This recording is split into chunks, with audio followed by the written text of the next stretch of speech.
গিন্নি আর বলো না, ছাগলটাকে আজ বিক্রি করতে নিয়ে যাব তো, তাই ছাগলটার জন্য মনটা ভীষণ খারাপ হয়ে গেল। ছোটবেলা থেকেই তো বড় করলাম, নিজের হাতে পাললাম, তাই মনটা ভীষণ খারাপ। কি গো, মন খারাপ করো না। কি করবে বলো? ছাগলটা বিক্রি না করলে যে তোমার চিকিৎসা টাকা হবে না, তুমি পয়সা পাবে কোথায়? মন খারাপ করলে তো আর তোমার চিকিৎসা হবে না। তোমারও যে ভীষণ খারাপ শরীরটা, আগে তো তোমার চিকিৎসা করতে হবে। তুমি বেঁচে থাকলে না সব কিছু থাকবে। গিন্নি, কি করব বলো? আমরা তো আর তেমন বড় লোক না, তেমন পয়সাওয়ালা লোক না। বিধাতা যা করে ভালোর জন্যই করে। কি করব, ছাগলটাকে আজ বিক্রি করতে হবে। গো, ছাগলটা বিক্রি না করলে তো তুমি চিকিৎসা করতে পারবে না। তুমি সুস্থ হলে না আবার সংসারে হাল ধরতে। আমাদের তো একটা সন্তানও নাই যে আমাদের সংসারে হালটা ধরবে। যাও, তাড়াতাড়ি গিয়ে বিক্রি করে আসো।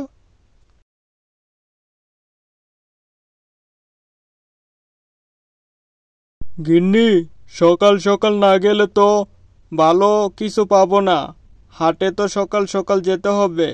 গরু ছাগলের হাট তো সকালেই জমে। তাড়াতাড়ি করো, আর দুপুরবেলা তো আমার মাথা নষ্ট হয়ে যাবে, যে ঝামেলা হয়।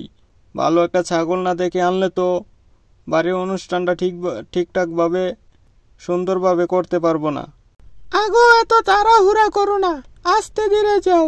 হাটে আগে গরু ছাগল আসুক, তারপরে যে ভালো দেখে একটা ছাগল কিনে আনবে।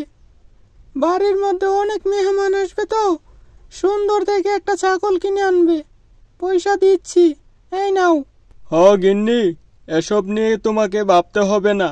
আমি ভালো দেখে সুন্দর করে একটা ছাগল কিনে আনবো। আর রবিন কোথায়? রবিনকে যে দেখছি না, রবিন কই গেল? আগো, রবিন মনে হয় তার বন্ধুর সাথে খেলতে গেছে। তুমি টেনশন করো না, সে এসে যাবে। যাও, তুমি তাড়াতাড়ি হাটে যাও।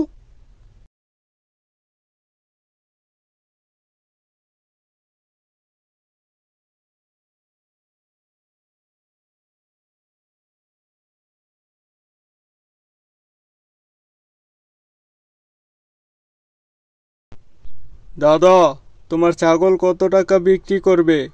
ছাগলটা আমার ভীষণ পছন্দ হয়েছে, আমি এটা কিনবো। দাদা, ছাগলটা আমার ভীষণ আদরের, নিজের হাতে যত্ন করে বড় করেছি। ছাগলটা আমি 20,000 টাকা হলে বিক্রি করে দিব। না দাদা, 20,000 টাকা বেশি হয়ে যায়। আপনি আমার থেকে 16,000 টাকা রাখেন। আমি 16,000 টাকা দেই, আপনি 16,000 টাকা রাখেন। দাদা, 16,000 টাকা হলে ছাগলটা কম হয়ে যায়। আপনি আমাকে 18,000 টাকা দেন, আমি 18,000 টাকা হলে বিক্রি করে দেব। দাদা, আমি 18,000 টাকাই দিব। ছাগল কি তোমার নিজের? কোনো জায়গা থেকে চুরি করে এনেছ না তো? এই নাও, 18,000 টাকাই দিলাম। না না দাদা, ছাগল আমার নিজের। আমি নিজে ছোট থেকে বড় করেছি।